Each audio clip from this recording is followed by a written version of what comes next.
Amis cyclistes, bien le bonjour. Je vous accueille sur de superbes courbes, le beau chemin autour de la maison. Je l'ai déjà filmé de nombreuses fois, mais ça fait toujours son petit effet. Même si ça tabasse pas mal. De retour du Roc d'Azur, je vous l'avais annoncé, j'ai passé un super week-end. C'était vraiment exceptionnel. J'ai passé du matin au soir le maximum de temps possible sur le stand d'origine à jouer les vendeurs. J'ai adoré ça. J'ai discuté non-stop, pas une minute de répit avec des gens, avec des clients, des potentiels acheteurs, des passionnés.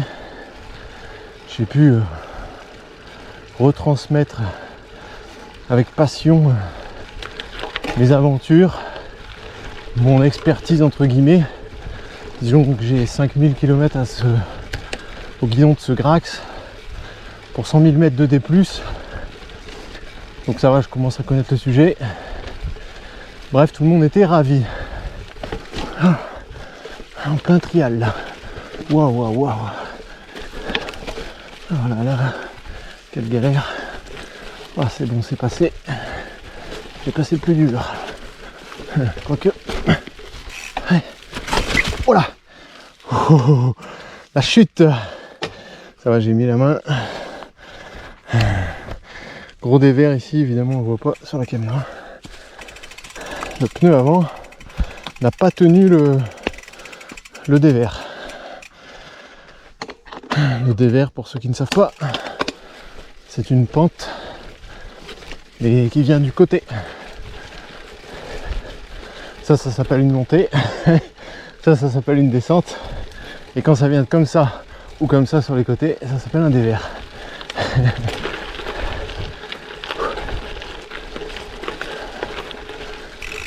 Alors le sujet qui va nous occuper aujourd'hui, nous allons parler des cintres. Les cintres, c'est-à-dire le guidon du vélo de gravel. Sur cette chaîne, vous l'aurez remarqué, si vous mettez un commentaire, vous avez 9 chances sur 10 que j'y réponde. Même si votre commentaire ne nécessite pas réellement une réponse, et bien souvent ça me fait plaisir de vous remercier, ne serait-ce que d'avoir pris le temps de laisser un petit mot. Il y a de rares commentaires que je ne réponds pas, auxquels je ne réponds pas. C'est les commentaires pavés, c'est-à-dire la personne m'écrit une multitude de lignes, un gros bloc, parfois très indigeste, et la plupart du temps c'est pour m'expliquer, pour parler science, pour m'expliquer de longues théories, blablabla, et pour essayer de mener un débat. Moi je suis pas là pour débattre sur cette chaîne. J'explique mon retour d'expérience en tant qu'utilisateur. Je suis pas là pour faire des grandes théories et dire c'est comme ci et pas comme ça. Non. Si vous voulez penser différemment, libre à vous. Ça va pas m'empêcher de dormir, je m'en fiche, moi je cherche pas à vous convaincre. Quels que soient les sujets traités. Hein. Et donc là la personne m'écrit en gros pour me dire qu'un vélo de gravel ça devrait avoir un cintre plat. Bon, ce que je vais faire, c'est que je vais trouver un coin au soleil, parce que là on est un peu dans l'obscurité. Puis nous allons lire ensemble ce commentaire, et puis on va y répondre. Ce sera plus simple, je préfère faire plutôt que de taper des heures d'un texte là. J'ai dit oh bah tiens ça je vais y répondre en vidéo. Moi je préfère parler. Beaucoup plus simple.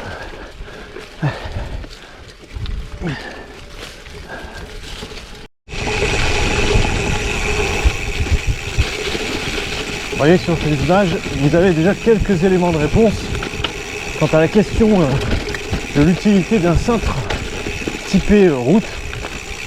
Alors c'est un cintre gravel certes, mais ça reste quand même une géométrie route dans le sens où le commentaire auquel on va répondre, il oppose les cintres courbés, c'est-à-dire route quoi, je sais pas comment l'expliquer autrement, et les cintres VTP, c'est-à-dire les cintres plats.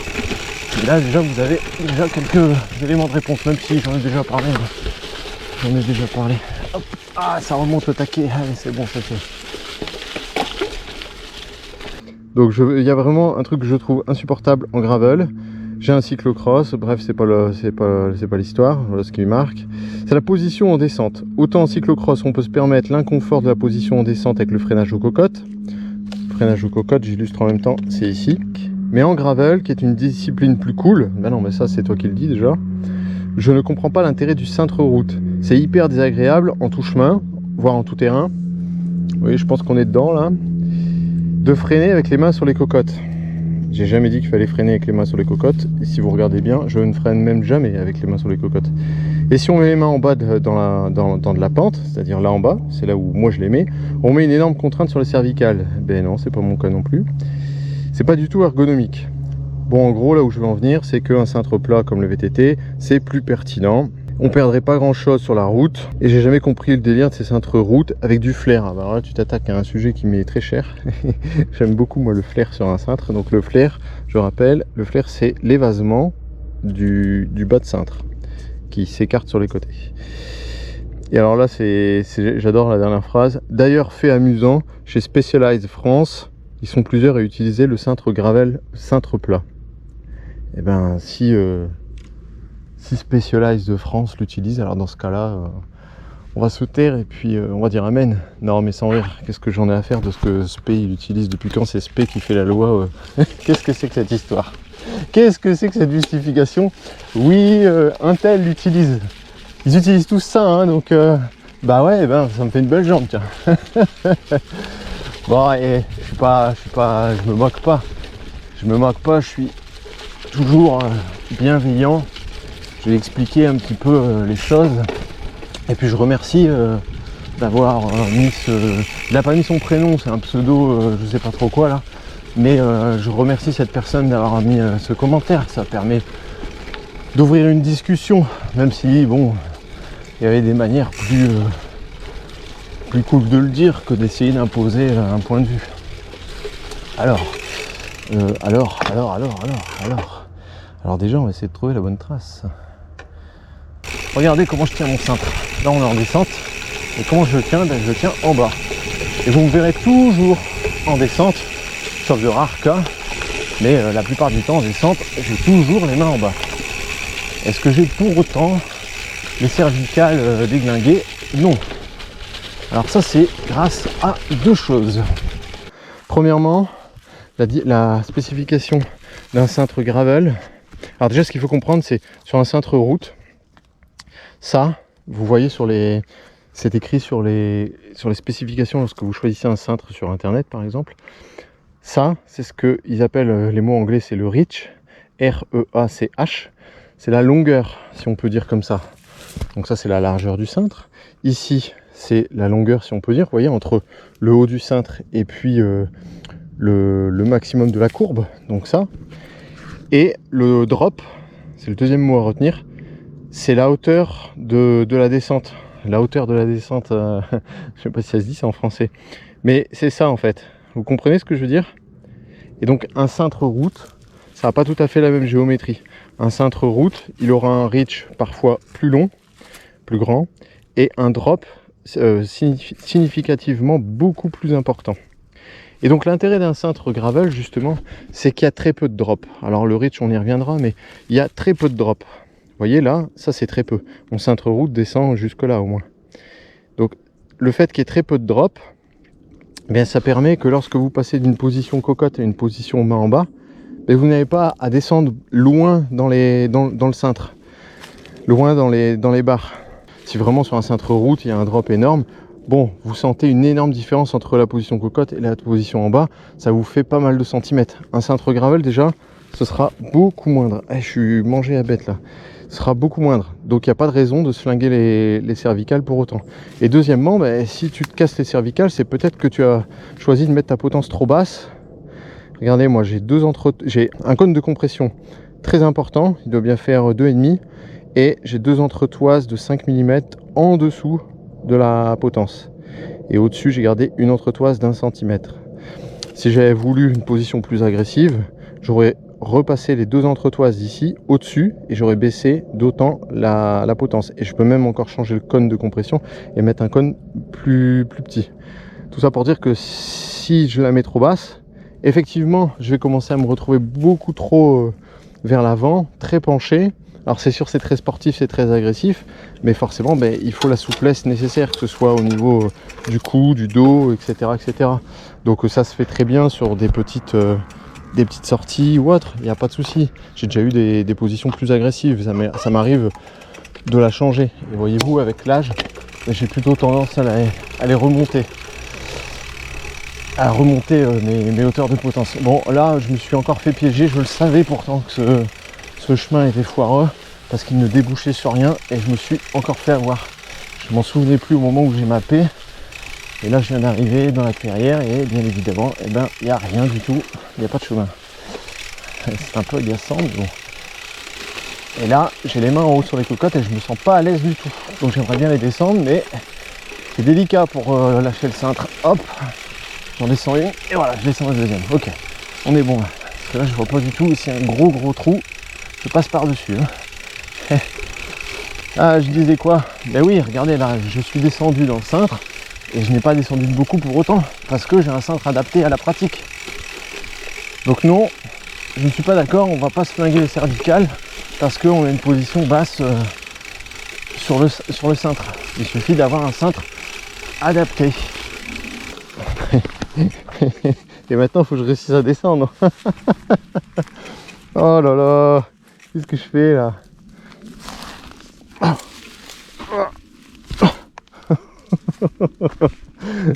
C'est dommage, Aurore, à rater ça à Bichon. Tu as regardé cette vidéo, tu aurais adoré. Tu m'aurais dit oh non, t'exagères. Qu'est-ce que c'est que cette connerie? Donc voilà qui règle la question du drop. Ensuite, je me souviens plus ce qu'il avait dit, mais il avait parlé du flair. Je trouve ça totalement inutile. Alors le flair, ça fait débat.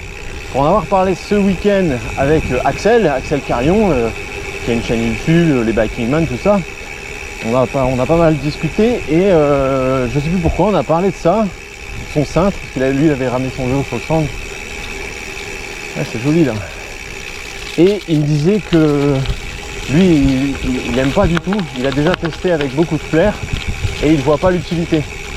Moi je peux vous garantir que en tout terrain ou quand ça requiert des notions de pilotage, plus votre cintre vous allez le tenir de manière évasée, c'est-à-dire large, et mieux sera votre pilotage. Lauriane, qui participe, la femme des fils, qui participe au Bikingman, qui gagne les Bikingman d'ailleurs. Là encore, j'en ai discuté avec elle cet hiver. Elle est passée récemment sur un cintre avec un petit peu de flair et elle adore. Elle adore, même pour le bitume.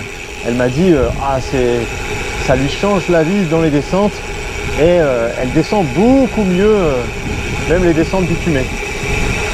Donc vous voyez, c'est selon chacun. Moi en tout cas, je ne pourrais plus me passer du flair. Ça c'est sûr. Alors pour terminer sur le flair, c'est exprimé en degrés sur les fiches techniques. C'est-à-dire que là j'ai un Ritchey Venture Max. Alors je vais vous parler des Ritchey parce que je les connais assez bien. Ritchey a principalement 3 cintres qui se prêtent au gravel. Le Venture Max qui est présent ici et sur le vélo d'Aurore. C'est un cintre avec un flair de 24 degrés. Ça c'est pour le flair du Venture Max.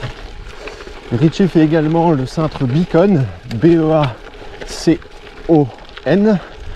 Alors là on est sur un cintre avec un flair de 36, 24 pour celui-ci, 36 pour le Beacon. C'est beaucoup trop, je n'aime pas du tout. C'est... Voilà, vous êtes presque allongé, vous êtes complètement comme ça quoi. Donc non, trop de flair pour moi. Et donc c'est l'extrême opposé. Et dans l'autre opposé, à l'autre bout, on a le cintre Ergomax. Et l'Ergomax, lui, c'est un flair de... j'ai déjà oublié. C'est un flair de 12 ou 14, je crois. Ah, misère, j'ai regardé avant de partir. J'ai une petite tête. Ah, j'ai oublié. Mais bon, vous savez que c'est l'Ergomax d'un côté, à l'opposé le Beacon, et entre les deux, il y a le Venture Max. Si je pouvais avoir un flair de 20 degrés, ça serait bien. 4 degrés de moins que celui-ci. Après, celui-là, il me va très bien, mais un poil moins, ce serait bien. Mais l'Ergomax n'est pas n'est pas assez évasé à mon goût. Et vous regarderez dans nos précédentes vidéos, depuis plus d'un an, Aurore, si moi je dis que je pilote beaucoup les mains en bas, c'est surtout dans les descentes et quelques montées costauds. Mais Aurore, par contre, elle, c'est les descentes, les montées, le plat, le bitume, le terrain, le tout-terrain, tout. Elle est constamment les mains en bas. Beaucoup plus que moi en tout cas. Ça c'est sûr, elle adore ça. Et j'ai pas eu besoin de lui expliquer. Hein. Elle a de suite ressenti la nécessité et le besoin de se mettre main en bas, cintre large, meilleure stabilité, les mains en prise neutre, c'est génial. Donc c'est parfait, donc elle a tout compris. Donc le flair, c'est selon chacun. Testez, vous verrez. Enfin testez, vous verrez, c'est gentil de dire ça, mais je reconnais que c'est relou. Parce que tester des cintres, c'est pas facile. Ce qu'il vous faut rouler, remettre une guidoline, changer les cocottes, faut tout démonter. J'avoue, si c'est pour rouler 2 semaines avant de refaire un autre test, c'est chiant. Hein. Puis ça va vous coûter une guidoline à chaque fois, quoi. Mais bon, si vous avez la possibilité, voilà, faites le test. Ah, comme je galère là. Oh, je suis mauvais aujourd'hui. Je crois que ça va être le mot de cette fin de saison. Voilà, galère. Il dit que dans les descentes, c'est catastrophique pour freiner les mains sur les cocottes. Et là, je suis entièrement d'accord avec lui. Freiner aux cocottes, à part sur le plat pour freiner tranquillement, et encore freiner, ralentir, ok. Mais même en véloroute, en fait, c'est pas propre au gravel. Les positions cocottes, moi je trouve pas ça très pratique pour freiner. Parce que si vous voulez avoir un bel appui, suffisamment de force sur les leviers, il va vous falloir passer 2 doigts autour des cocottes. Minimum. Voire même en réalité, le plus commun, ce que tout le monde fait, c'est qu'il faut mettre les 4 doigts. C'est-à-dire vous posez toute la main sur les cocottes pour freiner. On est d'accord jusque là. Vous faites ça, moi aussi je fais ça, tout le monde fait ça. Et du coup, vous n'avez plus de doigts disponibles pour enserrer, pour tout entourer votre cintre. Si vous mettez tous les doigts sur les leviers de frein, et vous le tenez comment? En réalité, vous tenez votre cintre uniquement sur le haut de la cocotte par l'effet de pince avec votre pouce. Et ça, c'est nul. Sur la route, c'est très bien, mais en gravel, vous allez rien tenir du tout. Premier caillou, vous allez sauter, quoi. Première racine, ou dès que ça va secouer.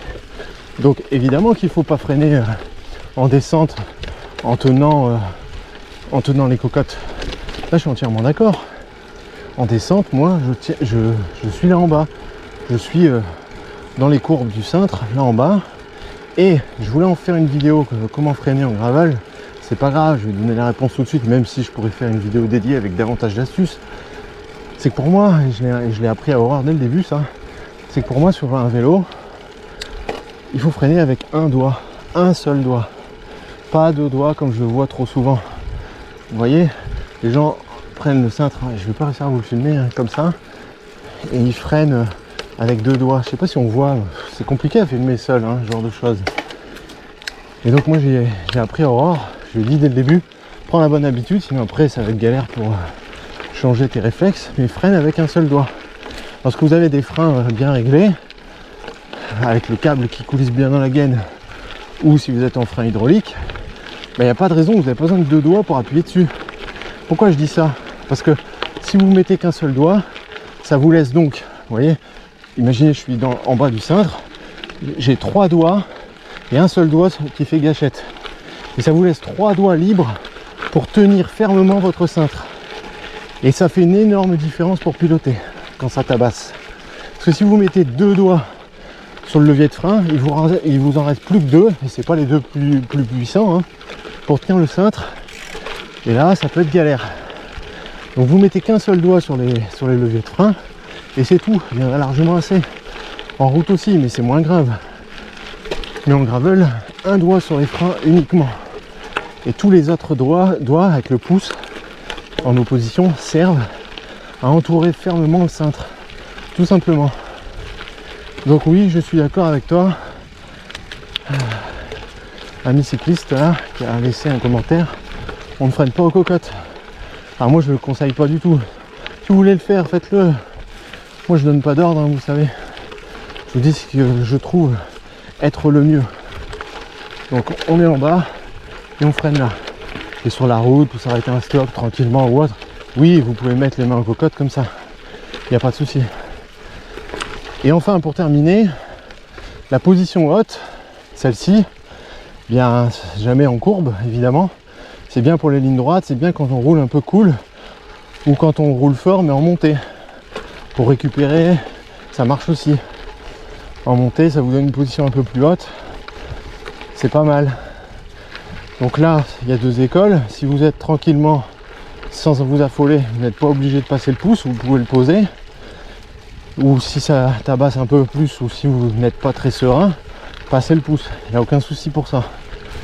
Comme disait Roadrunner en son commentaire, parce qu'il est argumenté en disant que le cintre plat, on s'en foutait de perdre en aérodynamisme, et suggérait que l'aérodynamisme, on s'en foutait parce qu'on serait moins penché. Bah oui, bah si tu veux, mais j'ai jamais dit qu'un cintre route, c'était en gravel, ça servait justement pour l'aérodynamisme. Je m'en fous de l'aérodynamisme. J'ai jamais dit ça. Je sais pas pourquoi il me parle de ça. Je suis d'accord. Le but c'est pas de taper les chronos ou rouler à 40. Hein.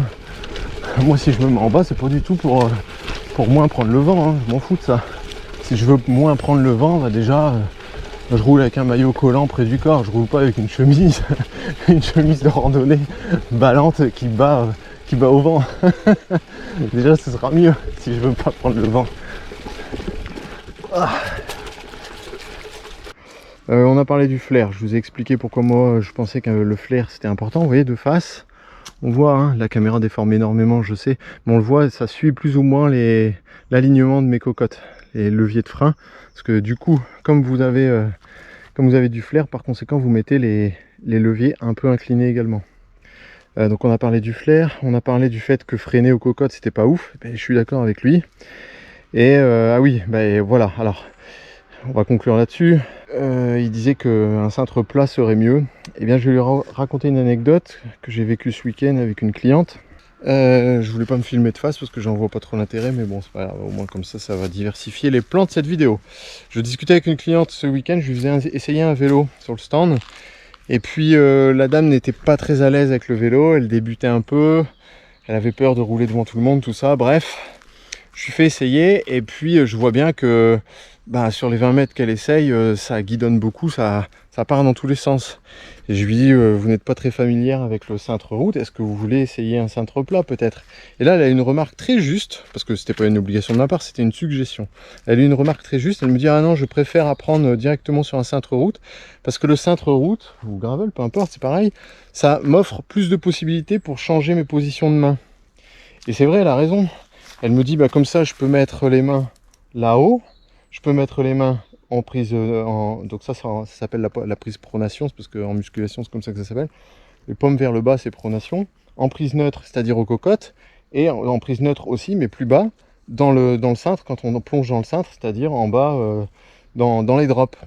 Et je lui dis, mais oui, mais c'est vrai, vous avez tout à fait raison. Alors qu'un cintre plat, vous avez la position du cintre plat et la position du cintre plat, et c'est tout. Et vous pouvez même pas faire varier la largeur, parce qu'après vous avez votre cockpit qui est assez encombré avec vos manettes de frein, etc. et vos leviers de vitesse. Donc c'est vrai ce qu'elle dit. Elle me dit comme ça, je peux varier les fatigues, c'est-à-dire varier les positions de main sur le cintre. Et elle a raison, parce que on a souvent des engourdissements, ou on a mal au bras, ou c'est toujours bon de varier la position au cours d'une sortie. Même si c'est une sortie courte, c'est pas grave ça. Donc voilà, je pense pas qu'un cintre, pour ma pratique à moi, qu'un cintre plat soit plus adéquat. J'ai un cintre plat sur mon VTT, très large, que j'ai même recoupé parce qu'il fallait l'adapter à ma taille quand même, parce que maintenant les cintres sont de plus en plus larges. Pourquoi les cintres sont de plus en plus larges en VTT sur les cintres plats? Parce que plus le cintre est large et mieux vous allez braquer. Pour tourner, vous serez plus précis et voilà, c'est surtout pour les virages en fait, pour la stabilité pour tourner. Voilà, en conclusion, j'ai envie de dire, contrairement à notre ami qui écrit le commentaire, encore merci de l'avoir écrit, comme ça on discute. Moi je suis jamais, comment dire, je suis jamais affirmatif ou impératif. je ne donne jamais l'ordre quand je vous donne des conseils, quel que soit le sujet de la vidéo. Faites comme si, faut faire absolument comme moi ou autre. Non, je dis, moi, pourquoi ça me semble un peu mieux d'avoir un cintre gravel, et j'explique en même temps ce que c'est que le flair, ce que c'est que le drop, le faible drop qui permet de descendre de moins bas, que pour pas avoir mal au cervical, il faut savoir régler sa hauteur de potence aussi. J'explique tout ça, je vous dis pourquoi moi et Aurore on fait le choix de ce cintre et on en est très content. Après, si vous voulez avoir un cintre plat, j'ai aucun problème avec ça. Je vais pas trouver ça insupportable. je vais dire, ok, c'est cool pour vous, tant mieux. C'est à chacun de trouver ce qui est le plus confortable pour lui, ce qui est adapté à sa pratique, ce qui est plus pratique, ce qu'il préfère, les préférences, en fonction de la morphologie de chacun, en fonction des anciennes blessures. Vous savez, si vous avez eu des douleurs ou une blessure ou une fracture du poignet, ou vous avez un problème de coude, ou vous avez une épaule en vrac, ou vous avez 85 ans et vous avez des rhumatismes, peu importe, on n'est pas à la place de chacun. Donc, un peu de tolérance. Moi, j'explique pourquoi c'est comme ça, pourquoi je fais ça, pourquoi sur mon vélo c'est comme ça. Si vous voulez prendre un cintre plat, je vais pas vous engueuler, prenez un cintre plat. Je vous poserai simplement question, je vous dirai, t'es content de ton cintre plat? Et si tu me réponds oui, je dirai, c'est cool, alors continue. Vous savez, ça revient un petit peu au sujet que je donnais sur ma première vidéo. J'avais dit, le meilleur vélo, c'est celui que tu as. Fais avec ce que tu as dans le garage. On n'est pas là pour juger si tu as un vélo à 6000 balles ou si tu as un vélo à 60 €. L'important, c'est de rouler quand même. Donc, il n'y a rien d'insupportable pour moi. J'explique. Et puis, si je n'ai pas répondu à votre commentaire, ça arrive. Parce que vous m'avez pondu un pavé et que c'est hyper compliqué et qu'il faut débattre. Bon, ne désespérez pas, je vais les reprendre un par un cet hiver et puis ça me donnera des sujets. Et puis j'y répondrai bien volontiers en vidéo. Vous voyez là, je vais faire une vidéo de 30 minutes. S'il avait fallu que je le tape à l'écrit, ce serait parti dans un débat de messages et non, c'est moins sympathique. Là, c'est plus cool. Je le lis, je vous l'affiche à l'écran et puis on en discute. Ok? Bon, dites-moi et puis sans s'énerver, ok? Je compte sur vous, il n'y a pas besoin de mal se parler ou d'être formel et dire c'est comme ça et pas autrement. Non, allez-y cool. Proposez, dites-moi ce qui vous convient pour vous, ce que vous avez. Bon, en vrai les amis, là, je bâche. J'ai ma dose, je suis fatigué. Triste fin de saison, j'ai pas la forme. Pas assez de roulage, du coup c'est un cercle vicieux. Pas assez de roulage, donc pas en forme. Et du coup vous roulez moins parce que vous n'avez pas la forme. Et donc du coup, comme vous roulez moins, vous êtes encore moins en forme. Et vous en finissez plus. C'est pas grave. Ça m'apprendra à faire muscu la veille. Là je suis claqué, donc je vais bâcher. Bon, l'essentiel c'est que j'ai pu tourner cette petite vidéo. J'ai tourné les jambes, j'ai pris l'air.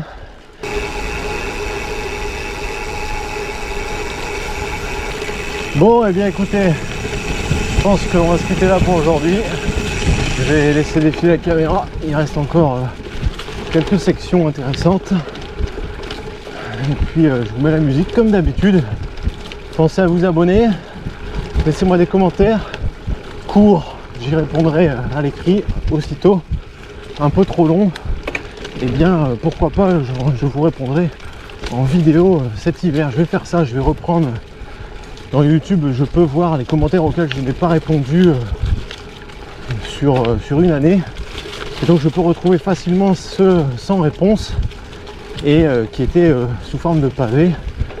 Et que je me suis dit, ah non, mais ça va être trop long de répondre à l'écrit. Et bien je pense qu'on va faire ça cet hiver quand il me manquera des sujets. Je répondrai à vos questions qui méritent un peu plus de développement que 3 lignes écrites sur YouTube. On va faire ça ensemble. Ça va être sympa. Et ouais, abonnez-vous. Je sais qu'on va pas faire les 10 000 abonnés d'ici la fin de l'année. Ça, je le sais depuis longtemps. Mais si on veut les faire d'ici le printemps, il va falloir s'y mettre, les gars. Et les filles. Je dis les gars, bien évidemment, les filles aussi. Moi, quand j'ai des groupes de copines, je leur dis aussi les gars. Donc bon. Pareil pour moi. Et je dis ça parce que ces dames sont de plus en plus nombreuses à commenter Ça me fait plaisir. Ça se ressent pas dans les stats YouTube, parce que les statistiques indiquent que l'audience de cette chaîne est à 98% masculine. Bon, bah tant pis, mais bon, si les femmes commencent à venir tout doucement, ben c'est cool. Je les encourage à se manifester. Ah, c'est bon, il y a un côté sec. Ouais, non, vite fait en fait. C'est bien brouilleux quand même. Allez, roulez bien, profitez encore un peu de ce beau temps là. Puis les jours sans chasse par chez vous. Soyez prudents, il y a encore eu des accidents cette semaine, la semaine dernière. Allez, à la semaine prochaine. Ciao!